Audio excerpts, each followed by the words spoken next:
Vote ही नहीं रहेगा, जब वोट का अधिकार ही नहीं रहेगा, जब सरकार ही चोरी से चुनी जाएगी, तो स्वाभाविक रूप से जनता का काम ईमानदारी से नहीं होगा। ज्ञानेश कुमार जो कह रहे हैं ये बड़ा हास्यास्पद है। हास्यास्पद इसलिए है कि यही चुनाव आयोग कुछ महीने पहले कह रही थी कि एकदम कोई दिक्कत नहीं है, वोटर लिस्ट पूरी तरह से दुरुस्त है। चुनाव आयोग ये क्यों कह रही है कि आप हलफनामा दीजिए? अगर राहुल गांधी हलफनामा दें तो अनुराग ठाकुर को भी हलफनामा देना चाहिए। ज्ञानेश कुमार जो कह रहे हैं वो लगता है जैसे भाजपा का कोई प्रवक्ता बात कर रहा हो। आज वोटर अधिकार यात्रा का तीसरा दिन है। गया जी से यह यात्रा शुरू होकर के आगे जो है बरबीघा तक जाएगी।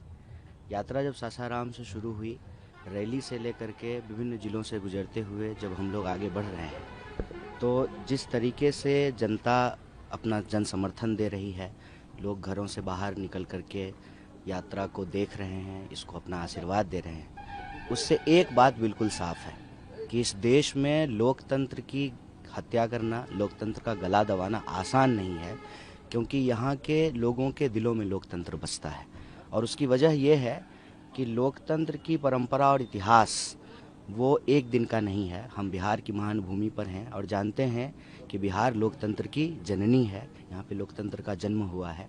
इसलिए जब लोगों को यह समझ में आया वोट ही नहीं रहेगा, जब वोट का अधिकार ही नहीं रहेगा, जब सरकार ही चोरी से चुनी जाएगी, तो स्वाभाविक रूप से जनता का काम ईमानदारी से नहीं होगा। वोट का अधिकार है, इसीलिए रोजी रोटी का अधिकार है। वोट का अधिकार है, इसलिए जो है कपड़ा मकान का अधिकार है, इसीलिए बोलने का अधिकार है, इसीलिए जीने का अधिकार है, शिक्षा का अधिकार है। तो बिहार के लोग इसको लेकर के बहुत सजग हैं और बहुत ज़बरदस्त जन समर्थन दे रहे हैं। आप लोग कह रहे हैं कि लोकतंत्र की चोरी हो रही है, वोटों की चोरी हो रही है, लेकिन ज्ञानेश कुमार तो कुछ और ही कह रहे हैं, कैसे देखें? ज्ञानेश कुमार जो कह रहे हैं ये बड़ा हास्यास्पद है। हास्यास्पद इसलिए है कि यही चुनाव आयोग कुछ महीने पहले कह रही थी कि एकदम कोई दिक्कत नहीं है, वोटर लिस्ट पूरी तरह से दुरुस्त है। आज वही चुनाव आयोग आकर के कह रही है कि वोटर लिस्ट में गड़बड़ी है। अब आप मुझे बताइए, चाहे प्रेस कॉन्फ्रेंस राहुल गांधी जी किए हों या चुनाव को लेकर के प्रेस कॉन्फ्रेंस अनुराग ठाकुर किए हों, लेकिन दोनों में यही बात सामने आई ना कि वोटर लिस्ट में गड़बड़ी है। तो चुनाव आयोग ये क्यों कह रही है कि आप हलफनामा दीजिए? अगर राहुल गांधी हलफनामा दें तो अनुराग ठाकुर को भी हलफनामा देना चाहिए। और मैं कहता हूं कि पहले चुनाव आयोग हलफनामा दे कि वोटर लिस्ट में कोई गड़बड़ी नहीं है। हम हलफनामा देने को तैयार हैं कि वोटर लिस्ट में गड़बड़ी है। जब आप घर घर घूम करके काम करेंगे तो ज़मीन पे जाएंगे, आपको पता चलेगा कि वोटर लिस्ट में किस तरीके से गड़बड़ी की गई है। मामला बिल्कुल साफ है। साफ ये है कि आपने देखा होगा कि पहले जो है ना रिजॉर्ट खेला जाता था, विधायकों को जो इस रिजॉर्ट से उस रिजॉर्ट पहुंचाया जाता था। तो ये ना वोट चोरी करके जो है सरकार चुराने का प्रयास किया जा रहा था। अब जो है एसआईआर करके सीधे तरीके से वोट चोरी के करते हुए संविधान चोरी करने का प्रयास किया जा रहा है। ज्ञानेश कुमार जो कह रहे हैं वो लगता है जैसे भाजपा का कोई प्रवक्ता बात कर रहा हो। और ये दोहरा रवैया क्यों है? चुनाव आयोग विपक्ष पे हमला पर है, विपक्ष के सवालों का जवाब नहीं दे रहा है। चुनाव आयोग पहले ये बताए कि आपने 65 लाख लोगों का नाम काटा है, एसआईआर में आपने कितने लोगों को जोड़ा है। चुनाव आयोग पहले ये बताए कि जब मतदाता पहचान पत्र की बात थी तो नागरिकता की जांच वो क्यों करने लगे। चुनाव आयोग पहले ये बताए कि क्यों नहीं आप सीसीटीवी फुटेज दे सकते हैं। सीसीटीवी फुटेज जो है वो इसीलिए तो तैयार किया जाता है ना कि जब कोई सवाल उठे तो उसको दिखाया जा रहा है। क्यों सीसीटीवी फुटेज को डिस्ट्रॉय करने के नियम बदल दिए गए? क्यों जो है मुख्य चुनाव आयोग की नियुक्ति की प्रक्रिया बदल दी गई?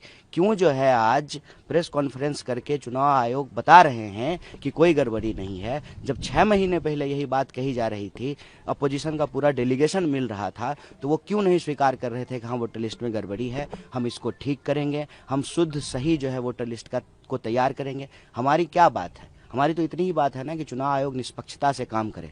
चुनाव आयोग कहते हैं कि न पक्ष है, न विपक्ष है, न समकक्ष है। महाराज आपके लिए तो सबसे जरूरी निष्पक्ष होना है।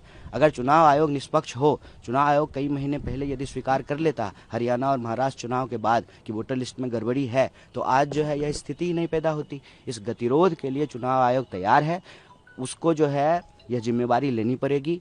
और अभी भी मौका है कि आप खुल करके सामने आएँ, जनता को बताएं कि हम निष्पक्ष हैं, हम सही तरीके से वोटर लिस्ट तैयार करेंगे। और हम भी यही चाहते हैं कि शुद्ध, सही, सटीक वोटर लिस्ट तैयार हो, ना कोई जेन्युइन मतदाता का नाम काटा जाए, ना किसी जेन्युइन मतदाता का नाम जोड़ा जाए। यह जो हड़बड़ी में चुनाव आयोग कर रही है, इसका दो कारण है। एक तो जो लोग सत्ता पे बैठे हुए हैं उसका चेहरा बचाने का प्रयास कर रही है, और दूसरा अपनी गड़बड़ी मानने की बजाय, आधा माना है, अपनी गड़बड़ी मानने की बजाय और गड़बड़ी फैलाने की कोशिश कर रहे हैं, इसलिए हम लोग विरोध कर रहे हैं। महाभियोग लाने की बात कही जा रही है विपक्षों के द्वारा कि अगर इसी तरीके से चलता रहा तो इलेक्शन कमीशन चीफ के खिलाफ महाभियोग लाया जाएगा, तो आपको लगता है कि ये लाने की जरूरत है? देखिए, हम लोग तो यात्रा में हैं, जनता के बीच में हैं।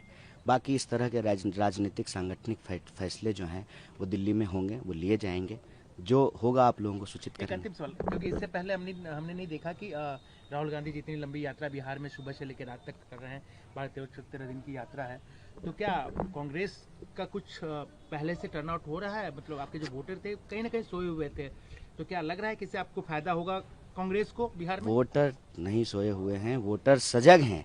इसीलिए जो है ये हलचल आप चुनाव आयोग में देख रहे हैं, यह हताशा जो है आप भाजपा में देख रहे हैं।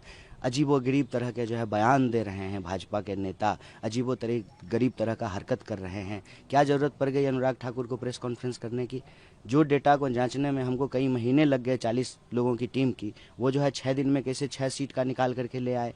तो यह जो हताशा है उसकी वजह यही है कि वोटर सोए नहीं हैं, यह बिहार की धरती है, वोटर सजग हैं। और राहुल जी, जब भी ज़रूरत पड़ी है बिहार को, राहुल जी पूरे तन मन धन से जो है बिहार के लिए खड़े होते हैं। और यह यात्रा मेरे ख्याल से दूसरा मौका है जब बिहार से गुजर रहा है। इससे पहले भारत जोड़ो न्याय यात्रा गुजरी थी, अभी वोटर अधिकार यात्रा सरकार बन जाएगी लग रहा है ये इन यात्राओं के बाद, क्योंकि 20 साल से नीतीश जी काबिज हैं यहाँ पे। चोरी नहीं होगी, ईमानदार सरकार बनेगी और माए बहन योजना लागू होगा, नौकरी मिलेगी, पलायन रुकेगा, पेपर लीक बंद होगा, सड़कें बनेंगी, पुल बनेगा, स्वास्थ्य और शिक्षा की व्यवस्था बेहतर होगी, लॉ एंड ऑर्डर ठीक होगा। इसके लिए ज़रूरी है कि ईमानदार सरकार बने और सरकार बनेगी।